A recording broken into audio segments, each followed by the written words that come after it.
Lilong Haurebi College ki Political Science Department na sinduna Constitution Day ga mari Leinana Inter-College Quiz Competition ama Lilong Haurebi College ki Multipurpose Hall da Pangthokkhre.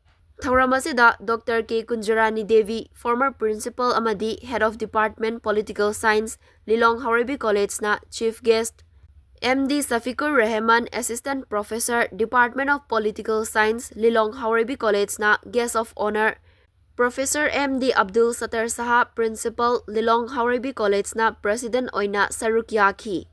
College asigi Principal na Presidential Speech piraduna haikibada competition asina law tamdaba amadi Political Science tamdaba mahairoi amadi miyoi singna Chahi humdra manga helaklaba Indian Constitution ki maramda henna khangnabagidama competition asi sinmani haina fongdokhi.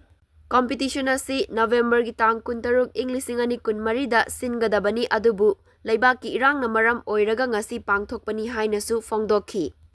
Quiz competition asigi preliminary round college asigi multipurpose hall da haukiba tang manga da pangthokhraba matung final round gidamak team mari khangatlaga ngasi final round pangthokhibani. Quiz competition asida Lilong Haurebi College na ahanba position taki, Imphal College na ani suba amadi DM College of Arts na hum suba mana fangki hairi.